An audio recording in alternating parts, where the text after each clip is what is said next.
What is up, Bucks fans? Welcome to Buck Life, the Milwaukee Bucks fan podcast made by Milwaukee Bucks fans for Milwaukee Bucks fans. I am Jacob. With me, as always, is my partner Chuck. What's going on, buddy? Not much, it's summer took a long time to get here, but it's a nice Saturday evening as we record. Brewers are doing awesome. Not that we're Bucks, but I'm jumping the gun here a little bit, but Right. I'm doing good. Here's the thing: this is a bittersweet episode of Buck Life, because it is the last episode of Buck Life as far as being a Milwaukee Bucks podcast. That being said, Chuck, why don't you go ahead and tell them about the changes that we're going to be going through here? Yeah, so we were discussing it because we kind of slack sometimes of recording regularly.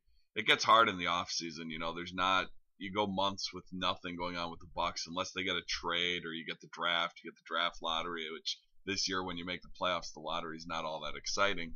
And even the draft, as much as I love the draft, when you're picking 17th, it's hard to get too excited for it. So we were talking, bouncing ideas back and forth, and we decided we're going to delve into all sports, all Wisconsin sports. I'm not going to say we're going to cover the Milwaukee Wave or the Admirals or anything like that. Sure, but Milwaukee, I don't even know. Do they even have the arena team anymore? I don't think we have an arena team currently. We had one, then we didn't, then we got another one. I'm not sure the status of that, but basically you can count professional sports, the Division I colleges. We're both Badger fans over Marquette fans, but I'm not one of those fans. I didn't go to either school, so I'll root for Marquette if the Badgers are out of it. I prefer the Badgers, but I don't hate Marquette. I know there's a lot of fans that are one or the other, but I'll gladly defend Marquette if they're in the tournament, even though I like to call them University of Illinois in Milwaukee. But yeah, consider basically all state of Wisconsin sports that are professional, plus the Badgers and maybe the occasional other Division I school in the state. So there you go. That's it. It's going to be a huge format change. We're going to be covering all of your local sports teams. Hopefully that gets us a little bit more of an audience, and hopefully it makes it a better show for you guys that are listening. It is, as of now, an unnamed show, so if you guys have any suggestions, we're more than willing to listen. You can tweet at us at BuckLife Podcast on Twitter. Get us some name ideas as we kind of go through this format change. So text us, a lot of you, a fair amount of our listeners. I know we have a few regulars that have our cell phone numbers. Yeah, well, another thing we want to do with the new format is we want to get more of you guys on the show too. So we do have some guests that are going to be lined up in the coming weeks here already. If you guys, as a listener, are interested and we want to come on and talk, if you have a certain area of expertise that you're really, really into. I know in one of our upcoming episodes, for instance, we have somebody whose thing is minor league baseball and the Brewer system. So we're going to talk about that and talk about prospect. Just, anything really. If there's anything you guys are interested in talking about, don't hesitate to contact us. We'd love to hear from you. You're a big college recruiting guy. You're a whatever. I'm an NBA draft guy, an NFL draft guy. Those are my two things. I follow a lot of sports, but there's so much out there, it's impossible to keep up with all of it. I can't possibly watch the Brewers minor league system, every college prospect for bullshit. Football, basketball. You're not much of a fan then, I guess. It is true that I don't have kids, so I probably have more free time than some of our listeners and my fellow co-host here with his kids. But even then, it's impossible to keep up on all of it, and that's why we want to have guests who are experts in specific areas that are of relevance to the discussion. Yep. Don't be a dummy. Go on her tummy. Anyways, that being said, that's a great segue. But first thing we want to talk about is, of course, we got to kick it off where we always end it, and it's the Milwaukee Bucks talk. So this week the Bucks had a first-round pick in the NBA draft. It ends up being at number 17 overall, Dante DiVincenzo, the shooting guard / point guard, really more of a combo guard, sixth man from Villanova, the defending national champs, and a guy who absolutely went crazy in the national title game. I think he scored 30 off the bench for Villanova, not just scoring, but in the manner of which that he was scoring and the hustle defensive plays, the blocks he was getting. All the credit in the world to the guy. He absolutely shined when it mattered most. And obviously Villanova won that game. They are the reigning national champs. So someone with a winning pedigree. Chuck, your thoughts on the pick? I mean, your initial thoughts at least. Yeah, my initial thoughts when you're picking 17 is I try to temper my expectations going into the draft to begin with, because I know the chances of getting, we got Giannis at 15. So the chances of getting even an all-star at 17 are greatly diminished from picking, in the top 10, the top 5.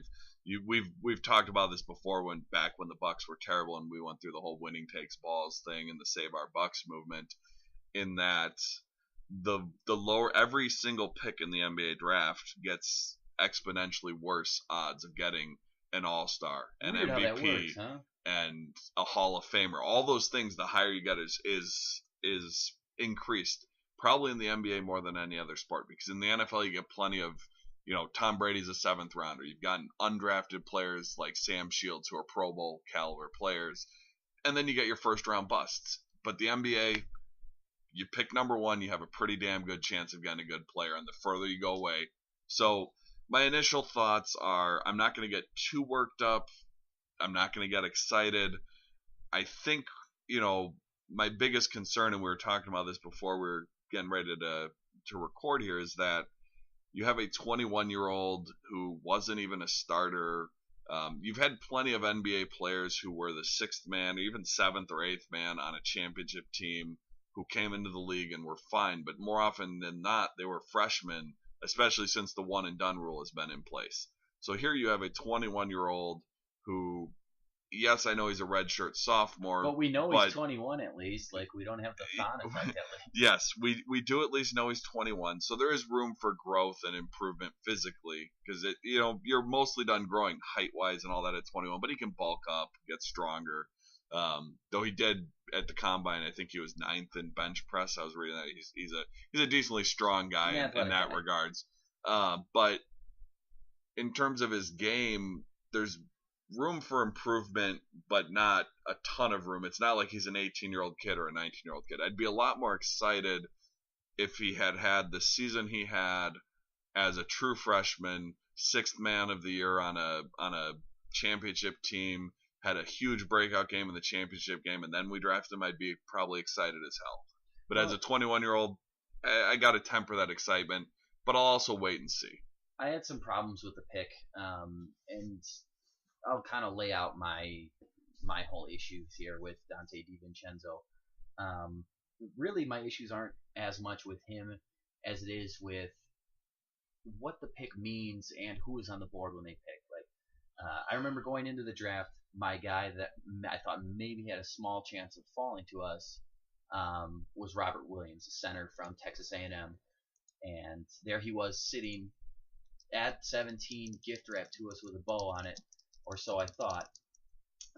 And the Bucks, to me, their biggest needs were interior, rebounding, shot blocking, a rim protector. This is a guy that fits the bill. Granted, he is not a tremendous offensive threat. I mean, he shot a high percentage. He shot 59% in his college career as sophomore at A&M. But really, you'd be drafting him obviously for the defensive role. And I kind of compared him to a little bit like Larry Sanders without the craziness to him. But very, very athletic guy. Averaged, I believe, 9 rebounds per game for his college career, 2.5 block shots per game. Incredible length. He's 6'9", which is a little shorter for a center. Not so much anymore, the way the NBA game is played now, but 7'6" wingspan, so he fits in with team length, that whole Bucks DNA thing. I just thought that would be a perfect pick for the Bucks. And they passed on him for, a guy that's, as Chuck mentioned, I mean, he brought a lot of those things out. Very good player. I don't see, really, I don't even see a starter. I think he's going to be, if he works out, a great bench linchpin for your team. But to me, it's not so much DiVincenzo himself in a vacuum. He's not a terrible pick. The value's not incredibly terrible. But I think I'll always compare the careers of the two players, DiVincenzo to Robert Williams, who ended up getting drafted by Boston, which was almost worst case scenario for me because Brad Stevens is the fucking man. He's going to get as much out of that kid as possible, and Boston needed an interior shot blocker as much as we did. So I'm incredibly jealous.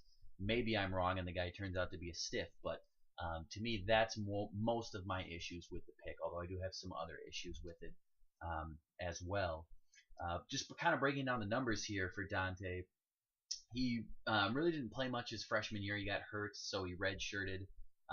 He's technically a sophomore, but he's a redshirt sophomore coming out this year. But over his college career, basically the last 2 years, because we're going to kind of just disregard the freshman year because he barely played, but shot 48% from the field in about 27 minutes per game. So it's pretty good, for a guard. Shot 38% from three-point range. Not really much of a rebounder. 4 rebounds a game, 2.5 assists per game. So he's not a big-time playmaker. 1.6 turnovers per game. Getting into some of the advanced stats, 18.7 per rating, which the average is about 15. So an above average as far as his efficiency goes. A 20.9 usage average. So that's about average for most basketball players, is around 20. I compare that to Robert Williams because I'm always going to go back to it, who his efficiency rating was 26.4, which is great, especially for a big man that doesn't get much usage. He's about the same usage as DiVincenzo was. One of the things that does concern me about Dante, though, with a guard, he only shot about 70% from the free throw line, and that's not like an end-all, be-all, but that is something that a lot of times, if you're looking for something that is a good indicator of if they're going to translate to the next level, free throw shooting, sometimes it can be a big red flag if they're not a great free throw shooter in college. So again, maybe it's just an anomaly. But DiVincenzo, I can't knock the guy. He basically performed his biggest game of his life in the national title game. He balled out when it mattered most. Because up to that point, I didn't really see him being projected as a draft pick in this year's draft. I saw him in some mocks for the following year, people assuming he was going to return to college, and that kind of launched him into the stratosphere and made him a first-round pick, made him millions. So again, for me, it's just going to be, I'm bitter, I'm pissed off because my guy was there. We didn't take him, and I was talking to another Bucks fan about this because he was elated because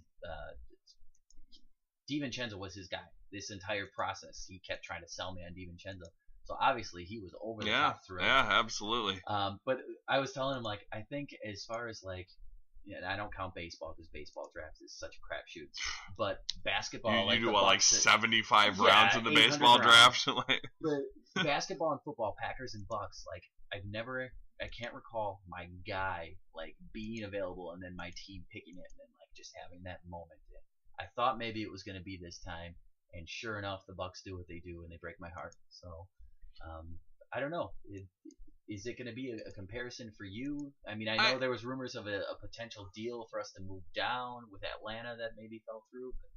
Yeah, and I think if we had been able to move down, I certainly think you might have been able to get him later in the draft. I'm not sure that anyone else was going to try to steal him in the next handful of picks. And here's kind of a interesting caveat. There was a report that Phoenix was set to take DiVincenzo 1 pick ahead of us. But then the deal where they traded up to number 10 with Philadelphia to get Mikal Bridges from, oddly enough, Villanova, really the star of that team, and Philadelphia ends up with Zaire Smith. So fuck you, Philadelphia, for maybe we end up with my guy if we just allow Phoenix to take him. So another reason that the Sixers can fuck themselves with a cactus. I have a lot of bitterness tonight, a lot of anger. Yeah, and for me, I don't really worry too much about the comparison. I'm not the type to let myself fall in love with any particular guy in the draft unless we had the number 1 overall pick, at which point I would have my guy. The year we took Jabari, if we had gotten the number 1 pick that year, I would have been all Wiggins, and then had we still picked Jabari, I'd be here today complaining that we had, not picked Wiggins. Yeah. That said, the choice was made for us, Now you can go back and you can say, oh, should we have picked Jabari? Should we have picked Embiid? Well, neither one's really been all that healthy. Embiid, when he's been healthy, is definitely the better player. Top 10 player. But can he stay healthy long term? That remains to be seen. But I don't think Jabari can either at this point. And that's, Jabari's was more of kind of the freak ACL injury versus Embiid had the injuries coming into the draft, which I don't think I would have picked him just because of those foot injuries and the back injuries with those big guys are things that often nag and or end careers early. You look at Yao Ming, Sure. He got a foot injury and that was it. He went from being an all-star, huge defensive force, and boom, done. Or Greg Oden, who never really did anything in the NBA because of foot injuries. So for me, I don't think when you're picking 17, there's no one that I'd fall in love with that I would be that way. But I can certainly understand where you're coming from. So for me, it's just going to be, how does he do? Certainly, a year or two down the road, we can revisit but by then we'll probably have some other pick the Bucks have made that we're bitching about, so we'll probably forget about it. I think, the chances are more likely that neither player is ever an all-star or anything like that when you're picking late in the draft. It's just a numbers game that they're probably not. And, so my hope, and I agree with you that I don't ever see him being a starter, which at 17, I don't know that you're necessarily going to be able to draft a starter in most years. There's certainly starters that are drafted 17 and later, but they become less and less. So if he's a good bench role player, if he can give us what Tony Snell gave us 2 years ago, I guess I'm okay with that. But that remains to be seen. The way the roster is constructed now, and obviously the offseason is just getting started, but as of now, he doesn't have a role. You could maybe say that he's a Brogdon-esque player, but who's our Brogdon-esque player now is Malcolm Brogdon. Right. Chris Middleton is there at the swing. You got, I'm sure Budenholzer is going to do everything he can to make Tony Snell work, considering that he's making, $9 million or $11 million? I don't even remember. Just ridiculous money. I don't know. It just, there's some underlying issues here as far as organizationally that this pick is just kind of the embodiment of. There's not creativity. It doesn't seem like there's a ton of vision.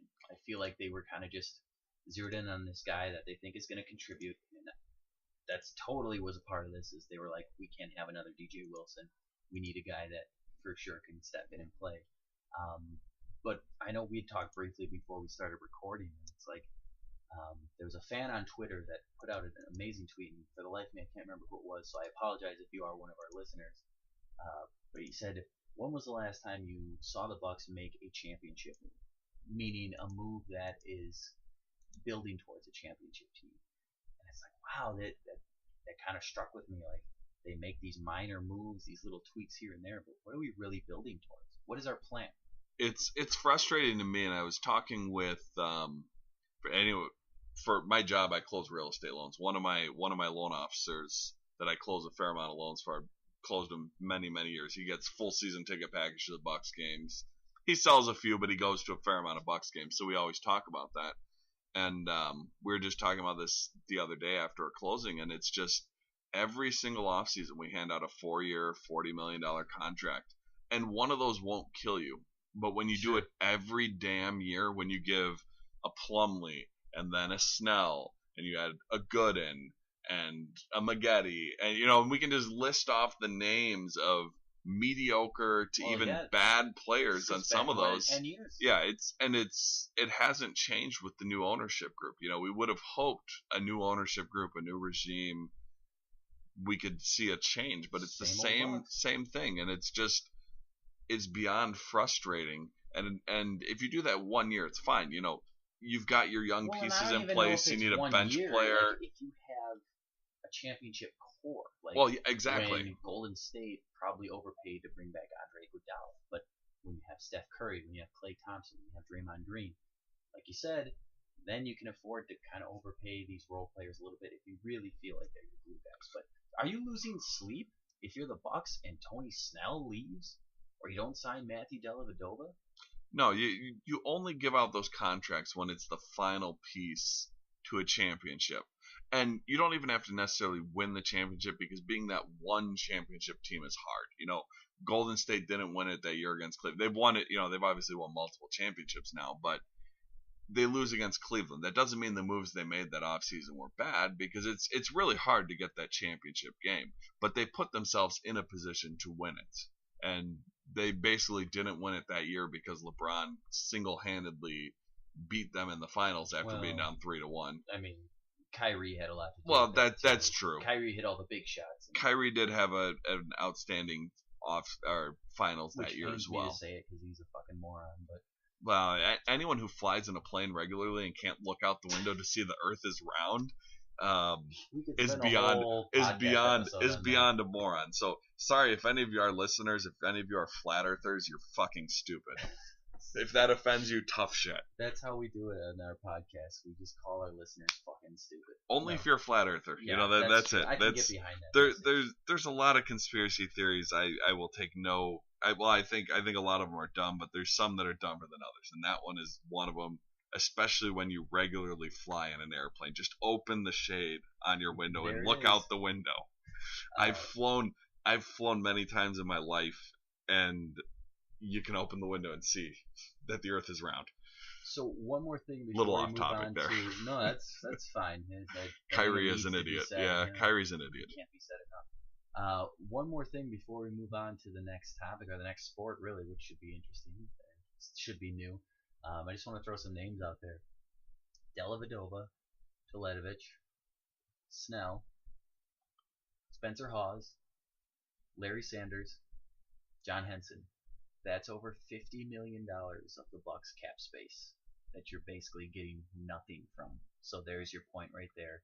You don't hand out deals when you're not ready to hand out the deals. Absolutely, and out of all those players, the only one that arguably was worth the contract that they got at the time is Larry Sanders. The rest of them were massive overpays.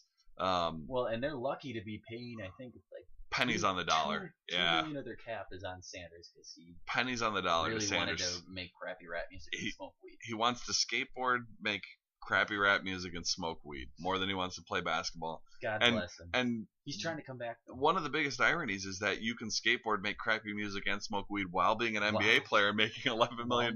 You don't have to take pennies on the dollar on your contract. You just have to, for 82 games a year, and half the year you have to kind of get your act together. But then you get a whole long off season where you can do whatever the hell you want and smoke as much weed as you want, and the NBA really doesn't care.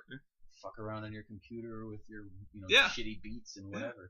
Yeah. Well, so to each their own. Live your life how you want, but and that's another we could spend a whole episode on where would the Bucks be if Sanders hadn't won. I think he's such a perfect fit. It's tragic. Yeah, I wish him the best, but also I don't see him making a comeback, after that long away. So whatever. Moving on, we're actually going to move on to some Badgers football talk now. Last week, Graham Mertz, if you guys aren't aware, he is a 4-star recruit, and if you ask some publications, you'd say a 5-star recruit at quarterback.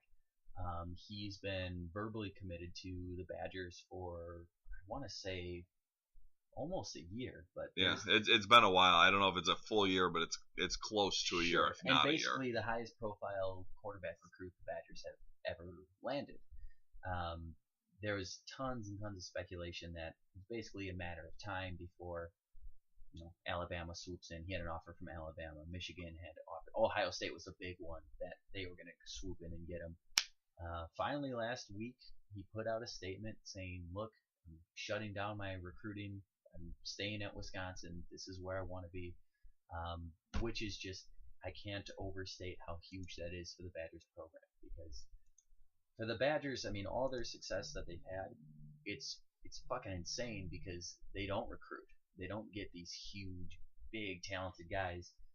So to finally get the high-profile quarterback, this could be, not just talking about Graham Mertz on the surface, what he's going to do for the Badgers on the field, but going forward for other guys to open their eyes and say, okay, the Badgers are right up there with the Ohio States, the Michigans, the Alabamas of the world. Could be monstrous. Yeah, and it's to his credit, it's always, I had in the back of my mind through this whole process, and I follow college football recruiting, but I don't get too wrapped up in it because many of these players will verbally commit 1 year, and they're sophomores. They're sophomores in high school. Sure. I think back to when I was a sophomore. You're 15, 16 years old. You don't know anything. Well, and recently the Badgers had the kid from Utah, Austin Kafensis, who right. Well, and his dad was a little kind of crazy there involved in that whole process. So I never get too worked up. You have a sophomore kid. He's 16 years old, 15, 16. Oh, yeah, I want to go to this school. especially if they're out of state. You know, if they're an ingrown home state, you know, maybe they grew up watching it, maybe they've got a parent who's an alumni. At that point, you kind of think, okay, well, we've got a little bit of a head start and a lead in over the others.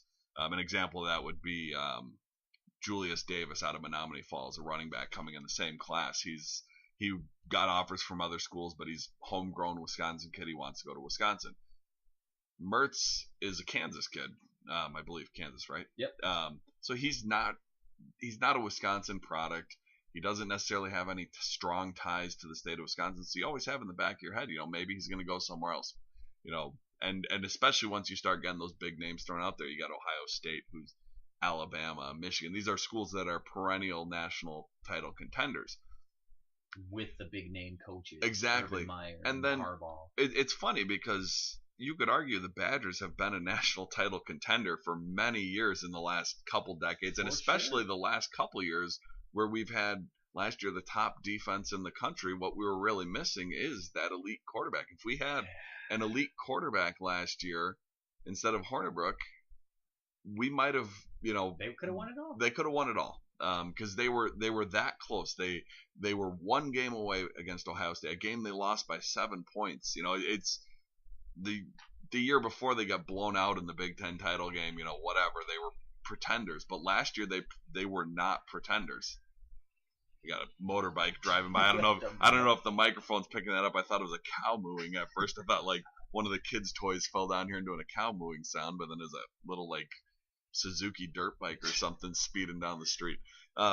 So the piece we were missing last year was arguably a quarterback, and now we, in theory, have that. You know, not next year, but it'll be 2 years from now. Yeah. And you know, if Hornibrook starts this year and he has a decent year, that'll be Hornibrook's senior year. So maybe Mertz red shirts. You know, exactly. Freshman, yeah. So I don't know that we'll see him starting right away as a true freshman, which, you know, if Hornibrook improves and he's okay, whatever, I'm not going to get too worked up about whether Mertz starts as a true freshman or a redshirt freshman.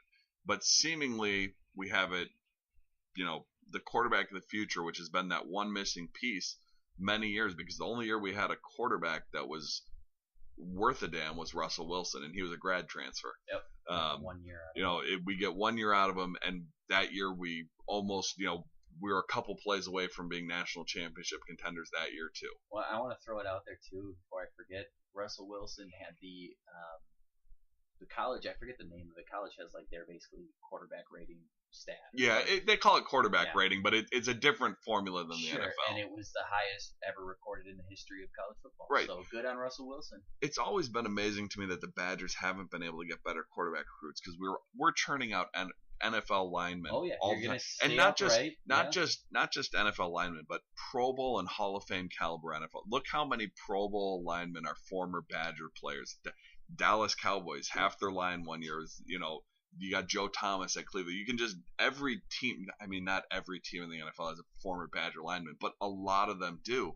We churn out running backs like nobody's business, and a lot of them don't necessarily translate to NFL success, but they're having success because of that line.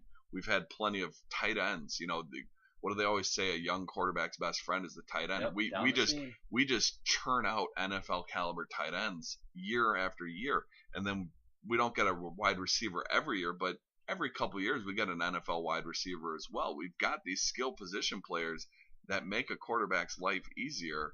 So why we've never been able to get a quarterback has always been kind of baffling to me. So hopefully this is a sign of things to come. If Graham Mertz comes in there, if he's successful, it could mean big changes going forward. Now that we've had, you know, 20 years of sustained success since Barry Alvarez came in. We've had Rose Bowls. 25, really? Yeah. Closer to 30. You're absolutely right. So we've had this sustained success, but we haven't been able to get over that hump and get in. Now that we have the playoff system, we haven't gotten into the playoff system. We haven't, you know, gotten that championship. But I think we could be on the verge. We could be. And I expect even before Graham Mertz gets there, we're still contenders right now just because of our defense. But this is exciting, and I know we were talking about doing multiple sports on a podcast, you know, firing up the podcast again. Let's talk other sports. And one of my first topics, I texted you right back. I was like, Graham Mertz. I think I was like, I'm so fucking excited about this because I was so worried about him going, and then since then we've had other commits too. So it's having a ripple effect. Well, and let's a little bit more about Mertz. He's a 6'4", 205-pound pro-style quarterback from Kansas. And again, he's still a junior in high school, or now a senior in high school. I should be saying he'll be a senior this year. So I don't know, could grow another inch. Either way, he's got plenty of size. He's ranked right now as the number 4 quarterback of the 2019 class. But I've seen some publications argue that he's the number 1 guy as far as being a pro-style guy versus spread offense as far as that's concerned. So I mean, again, this besides the fact of just him being such a high-profile recruit, one of the things I love about the kid is he's going out of his way to get Wisconsin out there, contacting other recruits. The 2019 class of the Badgers is shaping up to be maybe their most talented ever. On top of Mertz, they've gotten commitments from Logan Brown, who is the number 2 offensive tackle in the nation for that class, number 10 overall prospect in that class, 6'6", 285. You mentioned Julius Davis, the running back from Menominee Falls. He's been rated as the top prospect in the state. And you got to keep your in-state guys, sure. especially for a school that relies so much on running. You can't lose a running back of that caliber. So I mean, one of the other things too is they're getting a ton of out-of-state recruits. That's something that if you can combine getting these talented kids from Florida, from they've made a lot of headway in New Jersey and New York area, but down south, if you're starting to get these kids and you combine that with their elite walk-on program, and it's definitely elite. One of the best in the country. If I think you'd be hard pressed to find a better walk-on to NFL pipeline than the Badgers have had for the last. Ever heard of J.J. Watt? Yeah. That's probably the highest profile guy, but I think if you can combine Watt, Aberdare, go down the list. If you can combine that with the walk-on program, now you're talking about, I look at college football, like the different programs, and there's tiers. The Badgers are not a tier 1 program. The tier 1 programs are Alabama's, Ohio State, maybe Michigan, based on their history, hasn't been as much lately. Their history plus Notre Dame. Harbaugh's a good coach. As much as I dislike him, I think he's got them back in that tier 1 category. So, I think the Badgers are a tier 2 team, but they're right at the top of that tier. That, you could maybe see start to get a little bit more of the higher profile recruits with their walk-on program. Now we might be talking about them as a tier 1 versus, like I said, the upper echelon of tier 2. But I will say that, there is some reason to be cautious because a lot of the higher profile recruits that the Badgers have had in the past haven't really worked out. I mean, I've got some names here. Josh Oglesby was a 5-star recruit from the state of Wisconsin. Antosh Hawthorne, Justin Ostrowski, John Clay, Jaden Galt, but I mean that was more of an injury thing. He'd probably be starting for the offensive line now. I think John Clay just spent a little too much time down at the buffet. Well, I mean Craig Appleton, Bart Houston, who we just saw his glorious career. Nick Toon, I think, was a disappointment. Those were all a couple 5-stars in there, mostly, and the rest were 4-stars there. But those were all like supposed to be the guy, of that class, or that was going to change the program. And it seems when they do get those higher profile guys, they have a high bust rate. I don't know what the reasoning is behind that. Maybe there's this toughness that the Badgers program produces that maybe these kind of well-to-do, higher-rated recruits aren't used to that, or they're used to being propped up. I don't know what the reasoning is, but there could be some, like I said, reason to be cautious there. And again, yes, he's said, I'm shutting down my recruiting, but until you have the ink dry on that letter of intent, there's always reason to be a little bit skeptical. So while this was tremendous news, I'm still holding my breath a little bit, but it was a big relief.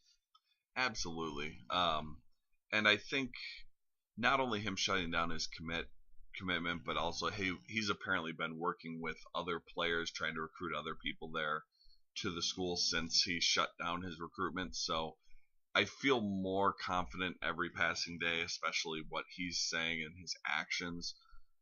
For me, I will say the one reason to be, because you're right, we have had highly regarded recruits in the past who just didn't pan out even if they turned it, Nick Toon wasn't a terrible college football player or anything. Okay. He had some injuries, but he was just kind of a guy, probably above average receiver, but that is what it is.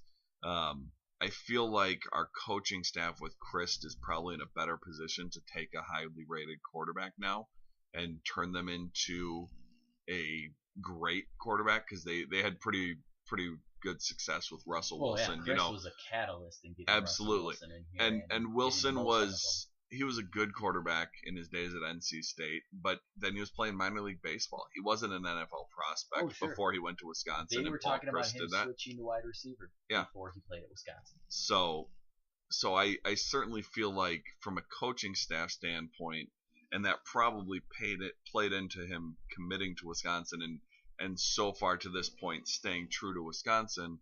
I have a feeling the coaching situation is probably playing into that, and that's no knock on Barry Alvarez, but I feel like we have a better quarterbacking coaching system now than we did 30 years ago when it was 3 yards in a cloud of dust. Which there's nothing wrong with 3 yards in a cloud of dust. You can win a lot of games, especially when your average your offensive lineman has bigger average size than a lot of NFL linemen. I mean, there were years where the Badgers had a bigger offensive line than half the NFL teams out there.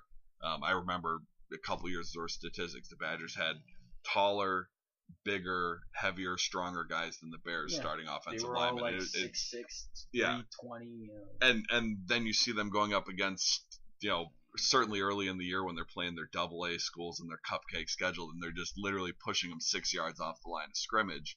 But even against Big Ten competition, when your running back doesn't get touched for 4 yards, that's a fine way to win games.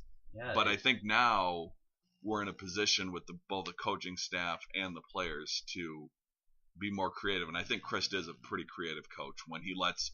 There are times where he's been a little conservative, but he does get some really good game plans. Well, and this state is all obviously Packers. But man, I mean, the Badgers, you forget how exciting this team could be this year. They lost some guys on defense, which is going to hurt, but I really, really like their next man up,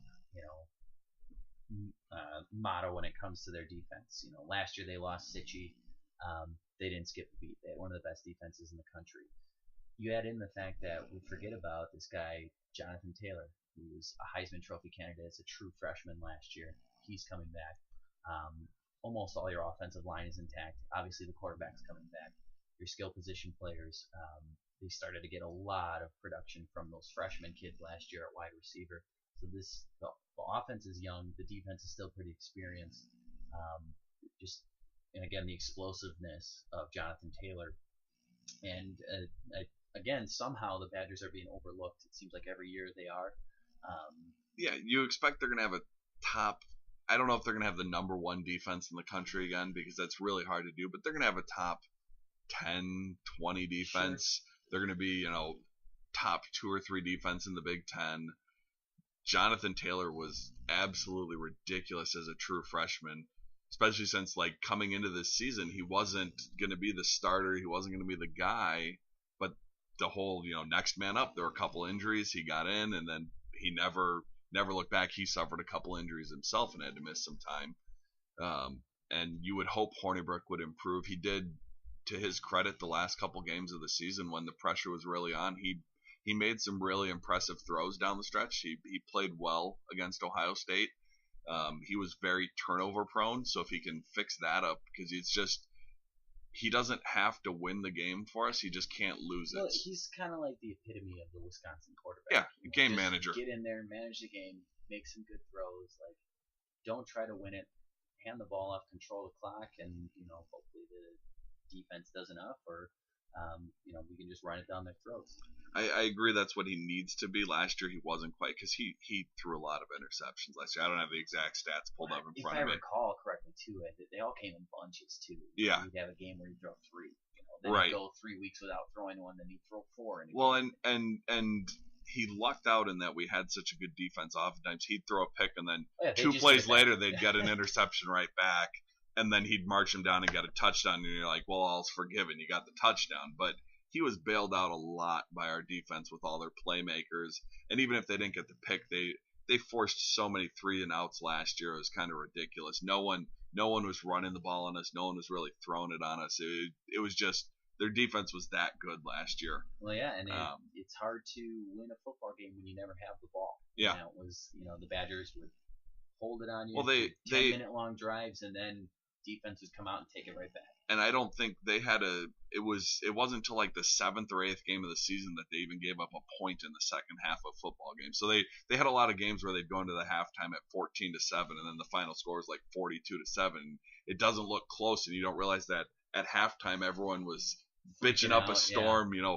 What is Paul Chryst doing there? What is this or that? What is Jim Leonard doing out there? And then they just wore him down, which we've seen that a lot with the Badgers. They really always have the big offensive lineman in the second half. All of a sudden, the running back's going for 60 yards like it's nothing. The defense is just manhandling their offense. Boxing match. Early rounds, you just hit the body and shots, and then go for the kill. So I'm definitely excited about the upcoming season. I'm definitely excited about 2020. Assuming all these recruits stay there, I feel like we're in really good shape. Which I don't know why I would be worried, because we've had so much success for more or less most of my life at this point in time. But it is. I was very excited with Graham Mertz. Our generation's very spoiled when it comes to like Wisconsin football. Other than the Bucks. Well, football, Yes, football. The Packers and Badgers, and Badgers basketball as well. They've been good for 25 years now. All three franchises have been pretty good. Knock on wood. And if you went to like UW Whitewater, they've won like 17 championships in the last 30 years. It's them and Mount Union, I think, are just trading back Division III titles. There's only like 4 teams in Division III. That is true. There's only like 4 teams that can actually field a full 11 players. Yeah. But yeah, we are kind of spoiled with the Badgers and the Packers in Wisconsin. I don't think a lot of people realize how good of a program the Badgers have. They were, up until the basketball team missed the tournament this year, but they had the longest streak of both bowl games and tournament appearances in basketball. And then this year, just a combination of injuries and young players not really finding their stride till mid-season in basketball. They kind of had a rough start and put it together late and almost made a run where you thought maybe they could make the tournament. I expect they'll be back this year. That's a different sport, not quite the college basketball season, but it'll be right around the corner. One sport we haven't been so spoiled in, I guess, would be baseball. We've had a couple years here and there, here and there, but for the most part of my life, the Brewers have been a doormat. Not so much this year, obviously. As we sit right now, what is today? Today's the 23rd. Today's the 23rd of June. The Brewers are in first place, 2.5 games up on the Cubs, who lost 11-2 today at the hands of the mighty Cincinnati Reds. Yeah, last place team in our division. Though they've won 6 in a row, so they're kind of trying to make a run at it here. Yeah, could be. 5.5 up on St. Louis, who they lost to today. Best record in the NL too. Not just up in our division. We have the best record in the NL. The American League, you've got Houston, Seattle, the Yankees, and Boston, who all have a better winning percentage than us. But that's not anything you have to worry about till the World Series. We're in a great position. And what's fucking remarkable to me about this team is you look at them from top to bottom, okay, and you would think best team in the NL. They probably got a murderer's row of a lineup, aces on the pitching staff. To me, they have one all-star, and he's a fucking middle reliever. Yeah, he's Josh Hader. He's a situational reliever. Yeah. You go down the line, and yes, they've had guys who have good years, Lorenzo Cain and Christian Yelich, but Jesus Aguilar, I think he's probably got the best argument to be an all-star. But he barely made the roster coming out of spring training. There were people who wanted him cut to clear up the logjam at first base, and he's been, as clutch as it comes. Not only, I think he leads the team in home runs now after he hit the 2 yesterday on Friday night when they beat he was the only one who scored against St. Louis, in that game 2-1. But he's hit so many timely big hits. It's not just hitting them, but the timing of it. But we're 76 games in, so we're not quite halfway, but this upcoming week we'll hit the halfway point of this season. And I think it's clearly an example of the sum is greater than the parts. You know, Well, you kind of saw that with Boston a few years ago when Brad Stevens first came to their coach, and you're like, how are they winning all these games? They've just got a bunch of guys. Um, I think the sum is greater than the parts individually because I don't. Well, for the first time since 2011, like I feel like this Brewers team has a personality of scrappers, and these guys they just get along and they love playing together. 2011, Tony Plush kind of drove that team as far as emotionally, and Carlos Gomez and guys like that. But now it's not as maybe as much personality, the outlandish personalities, but you have guys like Lorenzo Cain that are leaders in the locker room. Um, but I just want to give all the praise in the world to David Stearns. I can't stress how lucky we are to get a guy like him. He's, goddamn it, he's 30 fucking 4 years old. I'm like, he's the same age as me, which drives me nuts. Yeah, what have you done with your life? Yeah, what the fuck am I doing? I'm doing a fucking podcast, basically on my knees for the guy. But it's crazy that the way that is a legit offer if you end up listening to this, David. Please, I'm desperate. He will get on his knees for you. Yes. He's Yes, just to praise. His wife's not here, so she's not going to hear about this, but and she doesn't listen to this show either. Yeah. But I look at some of the guys that he's brought in, and I'm not even talking about like big time moves like Kane and Yelich, which were great. But the way that he finds these contributors from out of nowhere, guys that are cast aside, that you can look at him, see a value in. It's very Moneyball-esque. And I can just go down the line here. You talk about guys that are on the current roster. Chase Anderson was basically a throw-in in a trade. Junior Guerra was a waiver claim. His first year with us, he pitched as our ace. He had a down year last year, mostly due to injury, but he's back this year. back to ace form this year. I mean, that's Sure. I mean, you got Jeremy Jeffress, who when the Brewers traded him, which they got a haul because they included him in the Jonathan Lucroy deal, he basically got shelled everywhere he went, and we bring him back, and maybe he's our second All-Star, another middle reliever. I think him and Hader have the best case. He gave up the game-winning home run today to Yadier Molina, and actually we watched the replay of that before this because we were curious. The first home run Molina hit, it was out and away. It was kind of where Molina likes to hit him. But this one, he jammed him high and tight, and Molina just got underneath it, and it just carried. Yeah. So, you guys, at a certain point, you have to give credit to the hitter for making contact on a good pitch. But, yeah, those are the two that arguably should be all-stars. And Jeffress, like you said, when he's pitching for the Brewers and not smoking weed anymore, great pitcher. Yeah.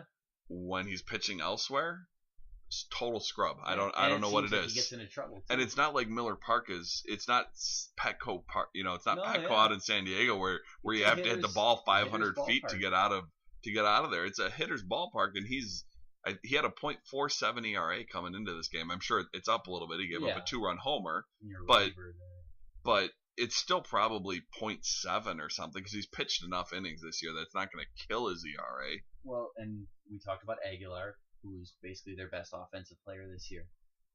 He was a Rule 5 guy. Jonathan VR. Do you remember the Cy Snead trade? No. I don't remember Cy Snead, yeah. but that name does him for VR. That name does not ring a bell.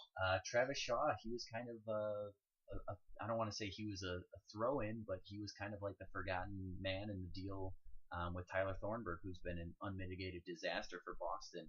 So even like lesser extent, guys like Tyler Saladino this year was playing great at shortstop. Oh, it's fantastic until he got injured. Yeah, needed him. With Arcia continuing to struggle at the plate, needed some offensive shortstop. We found it.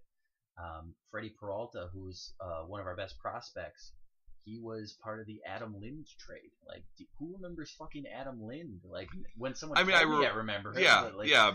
Would I pull that name out of the hat off the top of my head? Probably not. But when you say it, I'm like, yeah, I remember Adam Lind playing for the Brewers. A couple years ago, Chris Carter, who's out of baseball now, but he led, I think, the National League in home runs the 1 year that we had him.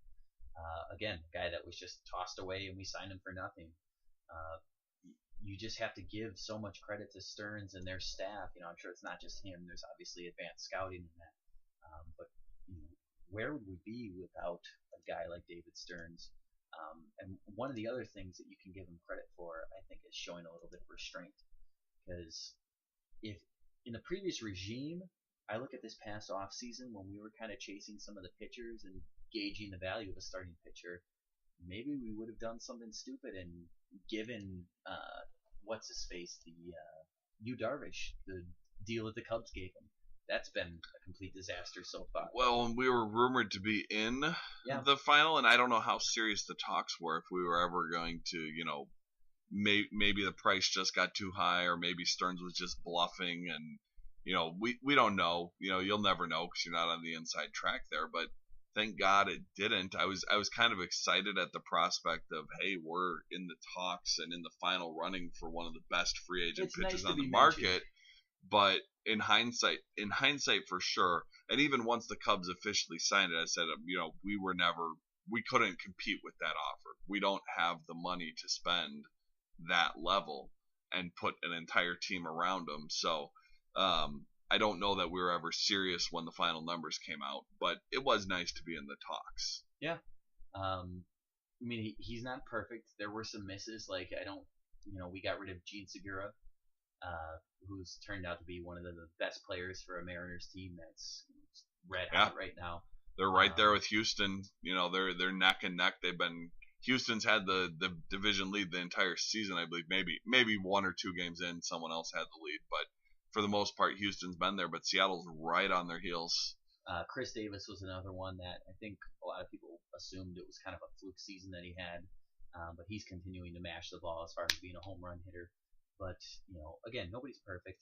But for the most part, I think I'd give David Stearns an A+ for the work that he's done. And I love the fact that we talked about one of the things we don't like in baseball is paying a closer, especially closers that are a little over the hill in that. That seemed to be a staple of many Brewers past teams, and he's yet to do that. So keep that up, please, Stearns. So we'll see where the Brewers head. I mean, we're getting a little bit closer to the All-Star break, a little bit closer to the trade deadline. Perhaps there's a move out there to be made. I, for one, would love a starting pitcher, provided the cost isn't so high. Could be one of those years where, you always say, oh, I don't want a rental, especially for a small market team, for them to just leave. But maybe this is the year where it's a little better to go for a rental, not empty your farm system. Just give a few guys here and there and, see if you can make a run at this thing. If you get the right rental, we did it with CC Sabathia. It worked out great. He was obviously probably an example of one of the best rentals in Major League Baseball history. Oh, God, he was down the stretch. He was pitching every third day, I think, at one point. In my lifetime, I've never seen a pitcher pitch better. He pinch hits, hitting home runs, pinch hits. It was ridiculous the value we got out of CC Sabathia at the end of that year. So I don't think there's anyone of that caliber out there for a rental. But certainly if there's one area you'd like to shore up, it'd be there. You can also usually get some sort of veteran bat. And we could certainly use some more offense because our offense, as much as we have some guys, Yelich has been great. Kane has been great. What you have in Eric Thames. He's a little inconsistent, but when he's on, he's on. Kind of the same thing with Aguilar. He's overall the big picture good, but he does have some games where he'll go through a dry spell here and there. So you can always get a good bat at almost any position for basically nothing. There's teams that are just out there looking to give them away for cash or whatever scrap you have in the minor league system. I mean, we got I'm drawing a blank. The catcher we got from the Yankees. He's been Krantz. Yeah, Krantz. Like, just been phenomenal. What a pickup there. He's hit a few home runs. He's been fine defensively, and I know he's like 38 years old. He is what he is, but what a savvy move by Stearns there to shore up backup catcher. So I'd like to see us, if we can get the right pitcher, probably a rental, because I don't know that I want to give up the whole farm system. We've got a good farm system for the first time in a while. By all means, I'm not a farm guy, so we'll have to get our buddy on here to talk about that. And I'd like to get whatever that bat is, it's trade for a Tony Plush caliber bat that can shore up our offense a little bit. Whether they're going to be a starter or just a pinch hitter or reliever, platoon type situation, I don't know. Depends who it is. But I certainly feel like we should be cautious buyers at the deadline. Don't mortgage the future, but get a little something. Yeah, you got to get a little something to improve yourself, because other teams are going. The Cubs are going to go out and they're going to get something. I don't know what the Cubs are going to do, but they're right on our heels. The Cardinals will probably go out and get something. So if we don't make moves to also improve our team, they're just going to pass us up. And we're almost halfway through the season by number of games played. We're coming up quick on the All-Star break, so it is definitely the time to shore up a few weaknesses and see what you can do. Sounds like a plan to me. I think that's just about going to do it for the last episode of Buck Life. Again, we're still going to be coming to you guys, just at a different name, different format. And I think I can speak for both of us that we're pretty excited about it. Absolutely. I hope it gives us a more encouragement to be on a regular recording schedule. I like sitting down here and recording these with you. I love when we have some of our buddies who are on here as well. Our regulars, Dan and Nick, and we had Luke and Patrick, and a lot of them. I know Nick's a reliable listener, probably even more so now that he's got a couple kids. So shout out to Nick. Awesome. Congrats. Awesome. I saw you drinking a beer I gave you tonight, so hope you enjoyed that. But yeah, so I think it'll give us more motivation to record, because now we'll have we're not strictly talking Bucks, so we can talk, when Aaron Rodgers inevitably signs his new contract here, hopefully sooner than later. When there's only so much DJ Wilson and Jason Terry talk I can take. Yeah, it got depressing at times. So Packers training camps around the corner. The Brewers, hey, hopefully they can keep this up and just hold on to this division. I don't want another heartbreak like we had last year, where they kind of collapsed down the stretch and barely missed the playoffs. And one game they missed the playoffs. Yeah, exactly. So let's keep it up with the Brewers. We got Packers training camp coming up. We'll have Bucks summer league and then training camp right around the corner. So we will have Bucks stuff. Don't get us wrong. We're both diehard Bucks fans. I wore a Buck shirt yesterday. I was looking down to see if I was wearing a Buck shirt. I'm not. I'm wearing a Nintendo Entertainment System shirt from the classic days. But nerd. Yeah, a little bit. So we're going to have more to talk about, and quite frankly, it's a great time to be a Wisconsin sports fan right now, because other than the Bucks, I'm excited about basically everything else. I'm excited about the way the Brewers are playing. I'm excited about the potential for the Badgers' upcoming football and basketball seasons. The Packers are always contenders as long as Aaron Rodgers is under center. So, basically 4 out of the 5 major teams that I follow regularly could win a championship this coming season. I don't think any of them will. The numbers are just, it's unlikely, but 4 out of 5 will at least give me a fighter's chance. Yeah. And that's all I ever ask. I never expect my team to win every year, or 2 out of 3 years, whatever. But give me a chance. Give me a chance. Make the playoffs. Make a run at the championship. And if you win one every few years, even better. And on that note, we're going to end it. Last thing from me, though, Wisconsin sports Twitter, be nice to each other. We all want the same thing. We just have different ideas on how to get there. All right? That's going to do it forever from the Buck Life podcast. We'll catch you guys in the next episode with a new name, and can't wait.